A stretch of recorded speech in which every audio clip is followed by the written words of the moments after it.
Hi hello అండి. Summer వచ్చేస్తుంది. మరి చల్లచల్లగా ఏదైనా తాగాలనిపిస్తుంది.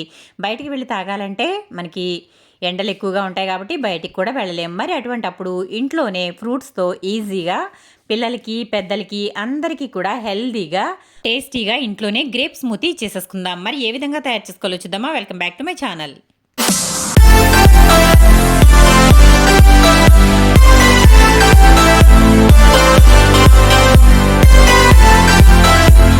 ముందుగా గ్రేప్ స్మూతీకి ఈ విధంగా నేను బ్లాక్ గ్రేప్స్ తీసుకున్నానండి. నల్ల ద్రాక్షాలు అయితే ఒక అర కేజీ వరకు తీసుకున్నాను.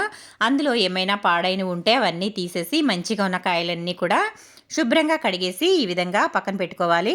చూడండి, ఈ విధంగా ఉండాలి. కాయలన్నీ నల్లగా ఉంటే అవి మనకి టేస్ట్ అయితే బాగుంటాయి. అక్కడక్కడ ఎర్రకాయలున్నా కూడా పర్వాలేదు. ఇప్పుడు ఈ కాయలన్నీ కూడా మిక్సీ జార్లో వేసేసుకోవాలి.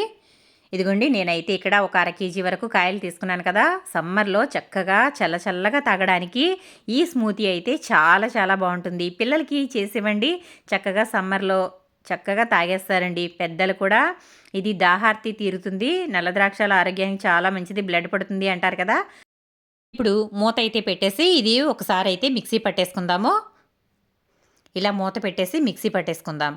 ఇలా పట్టేసుకున్న తర్వాత దాంట్లో ఒక 6 వరకు బాదం పప్పులు అయితే వేస్తున్నానండి. తర్వాత ఒక 6 నుంచి 7 వరకు కిస్మిస్ అయితే వేస్తున్నాను. డ్రై కిస్మిస్ అంటారు కదా, అవైతే వేస్తున్నాను.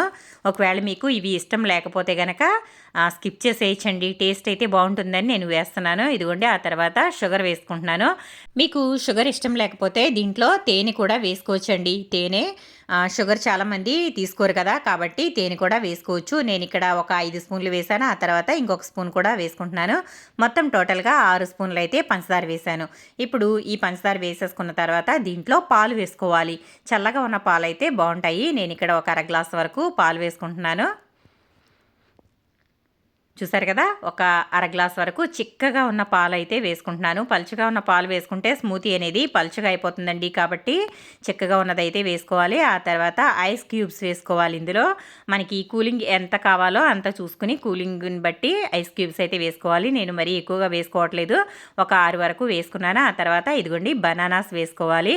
ఒక 3 వరకు బనానాలు వేసుకుంటున్నాను. దీని ప్లేస్లో మీరు చక్కెరకేళి అయినా యూజ్ చేసుకోవచ్చు, లేదంటే మామూలు అరటిపళ్ళు అయినా వేసుకోవచ్చు. ఈ విధంగా అరటిపళ్ళని నేను 3 వరకు వేశాను. ఈ విధంగా అరటిపళ్ళు వేసుకోవడం వల్ల స్మూతీ అనేది చాలా చిక్కగా వస్తుందండి. టేస్ట్ కూడా చాలా చాలా బాగుంటుంది.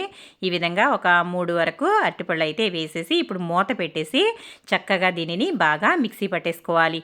ఒక పావు గంట లేదంటే ఒక 10 నిమిషాల పాటు నాన్ స్టాప్గా మిక్సీ పట్టేసుకోవాలి. అలా పట్టుకున్న తర్వాత ఇదిగోండి, ఈ విధంగా గ్రేప్ స్మూతీ అయితే రెడీ అయిపోతుంది. చూసారు కదా ఎంత బాగా కనిపిస్తుందో చూడండి. ఇంటికి ఎవరైనా చుట్టాలు వచ్చినా, లేదంటే సమ్మర్లో మధ్యాహ్నం పూట ఏదైనా తాగాలనిపించినా చల్లగా చేసుకుని తాగేయచ్చు. ఇప్పుడు మనం తయారు చేసుకున్న గ్రేప్ స్మూతీని గ్లాసులలో అయితే వేసేసుకుందాము. చూసారు కదా ఎంత చిక్కగా కనిపిస్తుందో చూడండి. చాలా చాలా టేస్టీగా ఉంటుంది. ఒక్కసారి తాగి చూస్తే అసలు సమ్మర్లో వదిలిపెట్టరండి, అంత టేస్టీగా ఉంటుంది ఈ గ్రేప్ స్మూతీ. అలాగే గ్రేప్స్ కూడా ఆరోగ్యానికి చాలా మంచిదండి. సమ్మర్లో ఫ్రూట్స్ తినడం వల్ల ఆరోగ్యానికి మంచిది కదా. పిల్లలకి బయట ఫుడ్ అయితే అవాయిడ్ చేసేసి ఈ విధంగా ఇంట్లోనే చక్కగా హెల్తీగా ఫ్రూట్స్తో ఇలా చేసి పెట్టండి, చక్కగా తాగేస్తారు. దీనిపైన అయితే నేను తురిమిన బాదం పప్పుని పెట్టుకుంటున్నాను. దీని ప్లేస్లో మీరు పిస్తా అయినా పెట్టుకోవచ్చు, ఏదైనా పెట్టుకోవచ్చు. లేదంటే కనుక కొంచెం హార్లిక్స్ వేసుకున్నా కూడా చాలా చాలా టేస్టీగా ఉంటుందండి. చూసారు కదా, మరి గ్రేప్ స్మూతీ అయితే రెడీ అయిపోయింది. ఇంకెందుకు ఆలస్యం, మీరు కూడా తప్పకుండా ట్రై చేయండి. మీకు ఏ విధంగా వచ్చిందో కమెంట్ సెక్షన్లో కమెంట్ పెట్టండి ఫ్రెండ్స్. చల్లగా ఇది తాగుతూ ఉంటే ఆహా అనిపిస్తుందండి.